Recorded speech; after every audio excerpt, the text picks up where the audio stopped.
Nurdin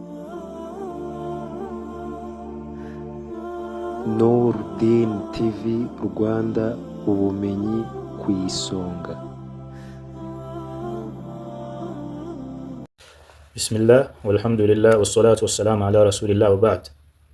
Nyuma yo gushimira Allah no gusabira amahoro n'imigisha intumwa y'Imana Muhammad sallallahu alaihi wasallam we nabiyo mu rugo n'abakomeje gutera ikirenge muke, dusaba Allah kubw'impuhwe n'ingabireze ko yadushoboza kuba mu bakomeje gutera ikirenge mu kintumwa y'Imana. Allahumma amin.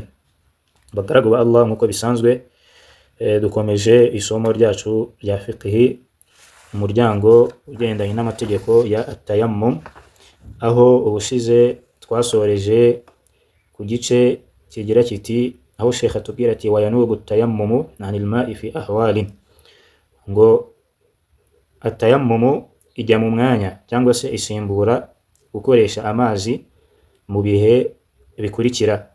Ubushize twabonye ibihe bigera kuri 5 umuyisilamu yemerewe gukoreshamo at-tayammum. Muri ibyo bihe twabonye yuko umuyisilamu akoresha at-tayammum igihe amazi yabuze nta gushidikanya. Twagiye tunabona na dalil zigaragaza yuko igihe amazi yabuze umuyisilamu yimukira ku gukoresha at-tayammum nk'insimbura amazi, aho Allah tubwira ati falam tajidu ma'an fatayammamu, ngo nimuramuka mugiye gukora amasengesho, mugiye gukora ibadat mukabura amazi, fatayammamu, ngo mujye mutayammamu. Ndetse no mu bindi twabonye yuko umuyisilamu yemere kuba yakoreshamo at-tayammum nyuma yo kubura amazi, n'igihe umuntu afite amazi makeya yakenera mu kuba yayanywa, mu guteka, akagira ikibazo cy'uko aramutse akoresheje ayo mazi byamugiraho ingaruka mu byo akeneye kuba yakoresha nko mu guteka ndetse no kunywa. Icyo gihe muri iyo hali, iyo amazi ari make, biremewe ko umuyisilamu yakora at-tayammum. Hanyuma icya gatatu twabonye nuko igihe umuyisilamu atinya gukoresha amazi byagera ingaruka ku mubiri we kubera uburwayi, cyangwa se bikaba byaba impamvu yo gutinda gukira k'uburwayi bwe, icyo gihe muri iyi hali nabwo biremewe ko umuntu yakoresha at-tayammum. Ikindi twabonye nuko iyo umuntu ari muri hali y'uburwayi atabasha gukora al-harakat, atabasha kwinyagambura cyangwa se kwishoboza kuba yatawaza cyangwa se gukora kuba yakwishoboza gutawaza, akaba adafite n'umuntu wamufasha mu kumutawaza, wa khafa al-khuruj al-waqti, akanatinya yuko igihe cyamurengana, muri icyo gihe biremewe yuko yatayammamu igihe bimushobokera mu mwanya wo gukoresha amazi. Ikindi twabonye nuko idha khafa bardan isti'mal al-ma, n'igihe umuntu abona hari imbeho idasanzwe kandi akaba atashobora kuba yashyushya amazi, icyo gihe iyo imbeho iyo idasanzwe nabyo biri mu mpamvu zituma umuntu yemererwa kuba yakora at-tayammum, liqawlihi ta'ala wala taqtulu anfusakum, muramenye nimuzice cyangwa se nimukiyahure. Mu ncamake, fafi tilka al-ahwal yatayammamu wa yusalli al-muslim. Muri izo hali uko ari eshanu twabonye ubushize, umuyisilamu yemerewe kuba yatayammamu ndetse akanasari igihe yahuye na kimwe muri ibyo bintu uko ari 5 nk'uko twabibonye mu gice cya mbere cy'iri somo. Hanyuma uyu munsi rero Sheikh turakomeza aho atubwira ati wa in wujida ma'an yakfi ba'da tuhrihi ista'malahu fima yumkinuhu min a'da'ihi aw badanihi wa yatayammamu 'an al-baqi alladhi qassara anhu al-ma' liqawlihi ta'ala fattaqullaha mastata'tum. Hanyuma Sheikh arakomeza atubwira ati noneho umuntu ashobora kuba afite amazi agiye gutawaza, ariko ayo mazi afite akaza kuba ari amazi yatawaza bimwe mu bice umuyisilamu agomba gutawaza mbere yo gusari, hakagira ibindi bice bisigara. Ufite amazi uratawaje, urugero ugeze ku maboko amazi ahita ashira kubera ubuke bw'amazi. Fafi hadhihi al-hala, muri iyi hali imeze gutya, tayammama 'anil baqi, icyo gihe uratawaza ukagera aho amazi yageze, wa tatayammamu 'anil baqi, hanyuma ahasigaye ukahakorera at-tayammum, ahasigaye ukahakorera at-tayammum. liqawlihi ta'ala, dushingiye kuri aya igira iti fattaqullaha mastata'tum, ngo mujye mutinya Allah uko mubishoboye. Cyagiye ufite amazi make bivuze yuko aho amazi yagarukiye niho washoboye gutawaza, ahasigaye kubera gushira kw'amazi icyo gihe ahasigaye ukiri buze gukora no kuhakorera at-tayammum. Wa in kana, Sheikh gakomeza tubwira ati wa in kana bihi jarhun yatadarraru bighaslihi aw mashihi bilma tayammama lahu wa ghasala al-baqi liqawlihi ta'ala wala taqtulu anfusakum. Sheikh gakomeza tubwira ati wa in kana bihi jarhun, uramutse nanone ufite igikomere cyangwa se igisebe, hanyuma wa in kana bihi jarhun yatadarraru bighaslihi, uramutse ufite igikomere igisebe bishobora kuba byakugiraho ingaruka kuhogesha amazi cyangwa se kuhatawaza ahantu ufite igikomere, cyangwa se byanakugora cyangwa se byakugiraho ingaruka kuhahanaguza amazi, tayammama lahu, icyo gihe mu gukora isuku yo kugira ngo ujye gukora amasengesho, ujye gukora ibadat, uratawaza ibice udafiteho ikibazo, wagera kuri cya gice ufiteho ikibazo, igikomere, igipfuko, igisebe, wagera kuri icyo gice, hanyuma no muri uko kugera kuri icyo gice ntibikunde ko wahahanaguza amazi, icyo gihe urahatayamamira aho hantu, yani uhakorera tayammum. Urugero kugira byumvikane neza, fabil mithal yattadhihu al maqal, iyo umuntu atanze urugero bituma ibyo avuga byumvikana.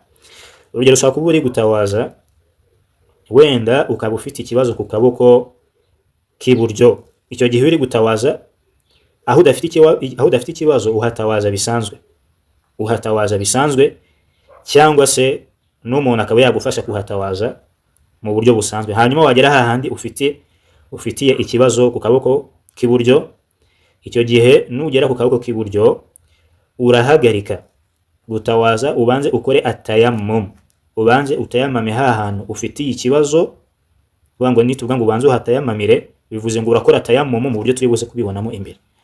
Urakora tayammum isanzwe isimbura amazi yari gusukura hahandi ufite ikibazo, hanyuma numara gukora tayammum, hanyuma ukomeze woze ibice bisigaye kugeza urangije isuku yawe.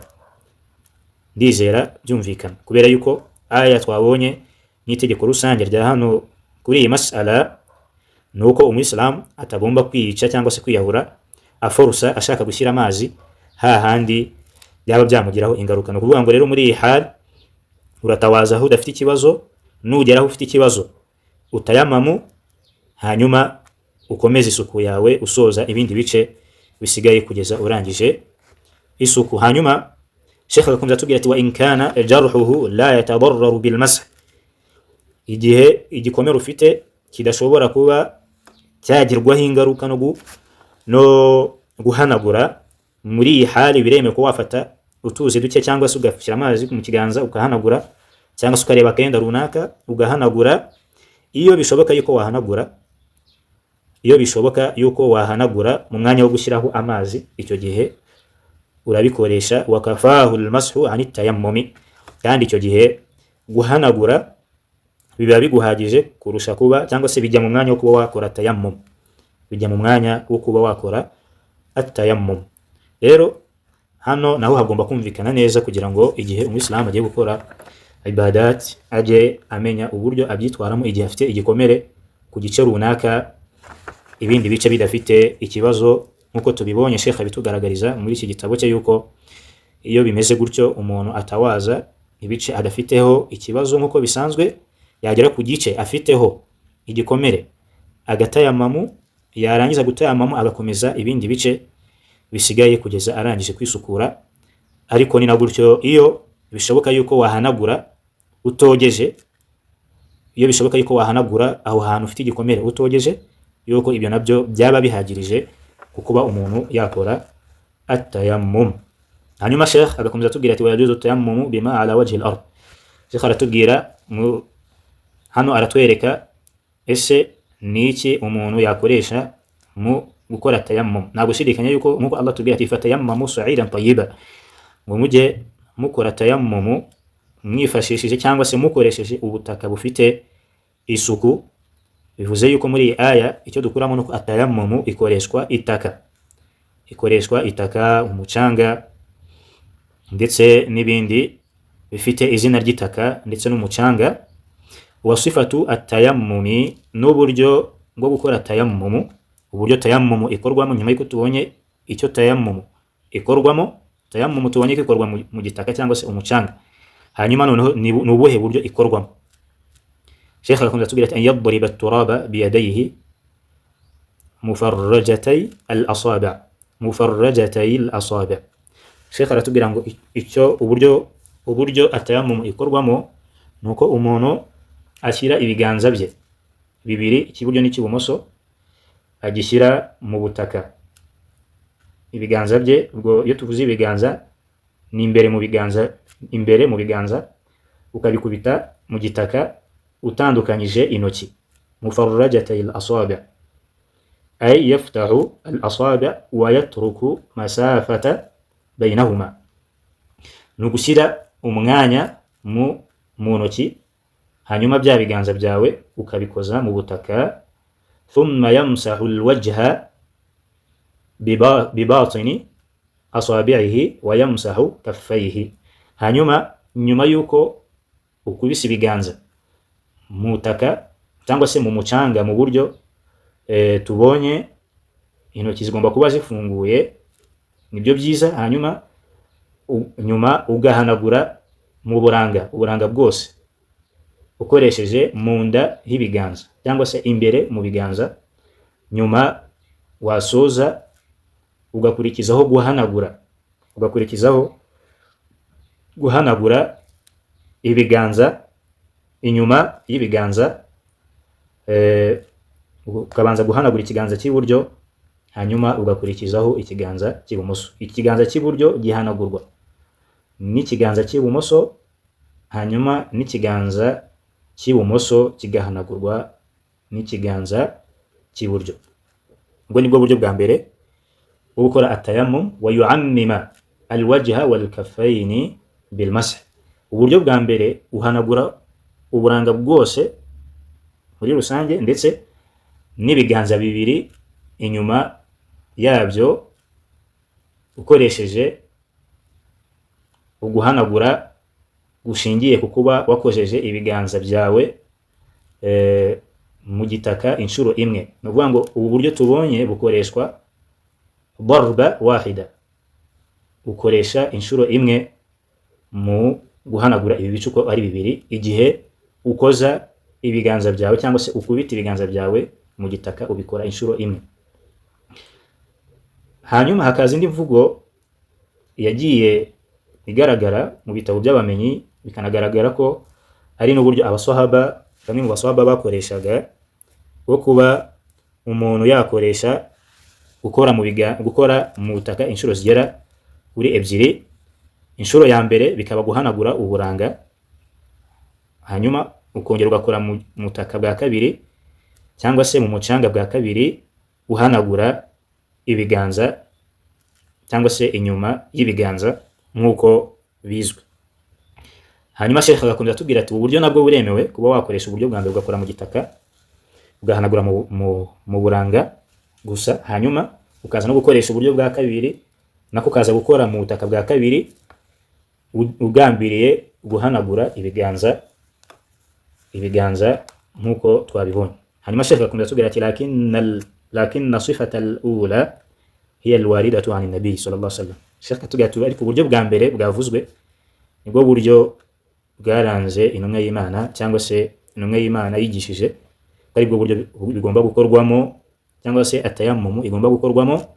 Ubwo buryo ni ugukora mu butaka inshuro imwe, hanyuma iyo nshuro imwe wakoze mu butaka mu buryo twabibonye, ugakoresha iyo nshuro imwe uhanagura uburanga ndetse n'ibiganza utiriwe ubitandukanya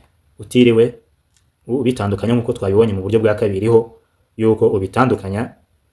Muri uko kubitandukanya, buri gice ugiye guhanagura bigasaba kugitandukanya n'ikindi, ukubita ibiganza mu butaka mu buryo bwihariye kuri buri gice kiri buze gukoreshwa cyangwa se kiri buze guhanagurwa. Hanyuma Sheikh agakomeza atubwira ati: wayubtilu at-tayammum, ngo ibyangiza at-tayammum an hadath asghar bi butlan al-wudu wa an hadath akbar bi mujibat al-ghusl. Muri make ibyangiza atayammum, ikintu cyose gisaba gutawaza, ikintu cyose gisaba gutawaza cyangiza tayammum, ndetse ni na gutyo na buri cyari cyo cyose gisaba koga cyangiza tayammum, cyangiza atayammum. Bivuze yuko iyo wamaze gutawaza cyagiye ufite wudu ukaza guhura n'icyari cyo cyose gituma ya wudu yawe itakara nyuma yo gutawaza ukoresheje amazi, bivuze yuko icyo cyangiza wudu yawe watawaza ukoresheje amazi ni nacyo cyangiza wudu yawe igihe wakoresheje atayammum. Urugero, iyo umuntu amaze gutawaza agasura, icyo gihe tayammum ye iba yangiritse. Bivuze yuko niyo umaze gukora tayammum ugasura, icyo gihe wudu yawe iba yangiritse. Bivuze yuko rero buri cyangiza atayammum, buri cyangiza isuku watawaje n'amazi ni nacyo cyangiza isuku wakoresheje tayammum. Ni na gutyo buri cyangiza isuku, ni na gutyo buri cyangiza isuku igusaba koga mu myanda mikuru harimo nk'ijanaba, imihango ndetse n'ibisanza. Iyo uhuye na kimwe muri ibyo wamaze gutayammamu, uvuga ngo icyo gihe nabwo byitwa yuko watakaje isuku.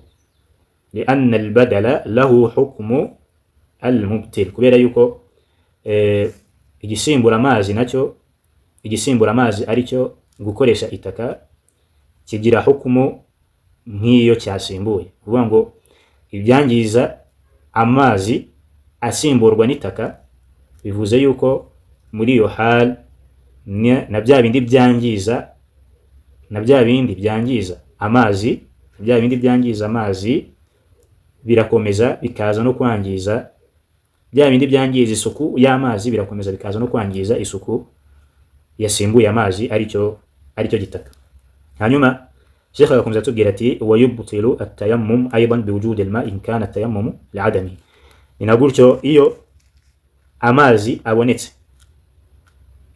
abonetse, icyo gihe atayammum itagaciro iyo atayammum yakozwe ishingiye ku kubura amazi.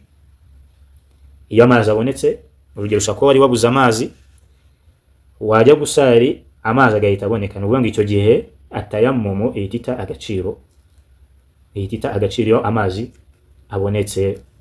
Hanyuma wa bizawali al-udhri alladhi min ajlihi shuri'a at-tayammum, ni na gutyo iyo wagize impamvu zituma ukora tayammum, icyo gihe iyo iyo mpamvu ivuyeho nk'uburwayi, icyo gihe iyo iyo mpamvu ivuyeho gukoresha tayammum nk'insimbura amazi muri icyo gihe cy'uburwayi, nabyo iyo ubwo burwayi buvuyeho, icyo gihe atayammum ihita itagaciro. Hano turakuramo ibintu bibiri. Icya mbere nuko iyo amazi abonetse ku muntu wakoze tayammum kubwo kubura amazi, icyo gihe tayammum itagaciro. Hanyuma icya kabiri ni nuko iyo impamvu yatumye utayammamu nk'uburwayi iyo ivuyeho, icyo gihe nabwo atayammum itagaciro, ugasubira kuri asli ariyo yo gukoresha amazi. ومن عدم الماء والتراب أو وصل إلى حال لا يستطيع معه لمس البشرة بماء ولا تراب فإنه يصلي على حسب حاله. Sheikh agakomeza atubwira ati umuntu ashobora kubura amazi ndetse akabura n'itaka, cyangwa se akagera muri hali atabasha kuba yakora tayammum, cyangwa se yatawaza atabasha wenda kwikora wenda bitewe na hali arimo, icyo gihe fa innahu yusalli ala hasabi halihi, muri icyo gihe arasari bigendanye na hali arimo bila wudu'in, atatawaje cyangwa se atanakoze at-tayammum. Lianna Allah la yukallifu nafsan illa wus'aha, kubera ko Allah ntabwo yaryoza umuntu icyo adashoboye. Ntashoboye gutawaza ndetse ntanashoboye no gukora tayammum, muri iyo hali arasari uko ameze. Wala yu'idu hadhihi as-salat, ndetse nta nubwo iyo sala ayisubiramo. Liannahu ata bima umira bihi, kubera yuko yagerageje gukora ibyo Allah yamutegetse mu buryo abishoboye. Liqawlihi ta'ala fattaqullaha mastata'tum, ashingiye cyangwa se bigendeye kuri aya aho Allah tubwira ati mujye mutinya Imana uko mushoboye. Niba rero umuntu adashoboye gutawaza cyangwa se gukora tayammum, Allah ntabwo azigera abimuryoza, ahubwo aharanira gukora iswala mu buryo cyangwa se muri hali na situation arimo. Wa qawli sallallahu alaihi wasallam, intumwa y'Imana igakomeza itubwira iti idha amartukum bi amrin fa'tu minhu mastata'tum, intumwa y'Imana ikatubwira iti mu by'ukuri nimbaha amategeko nimbigisha amategeko mugomba kugenderaho mujye muyakora uko mushoboye. Sheikh agasoza rino somo tugira ati hadihi jumlatu min ahkami tayammumi, mu byukuri aya ni amategeko agize التيمم. فإن أشكل عليك شيء منها أو من غيرها فعليك أن تسأل أهل العلم. hagize ikikugora gusobanukirwa ni byiza yuko umuntu yegera abamenyi bakamufasha. wala tatasahal fi amri dinik, nanone umuntu akirinda kunegrija no kudaha agaciro amategeko nk'aya ngaya atuma umuntu atunganya idini rye, la siyama amru salati, by'umwihariko amategeko agendanye n'isala allati hiya amud al-islam, isala bizwi neza yuko ari umusingi n'inkingi y'Ubuislam.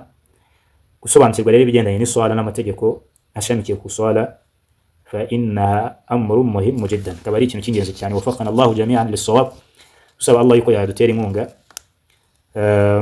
mu gutunganya byabo mu magambo ndetse no mu bikorwa.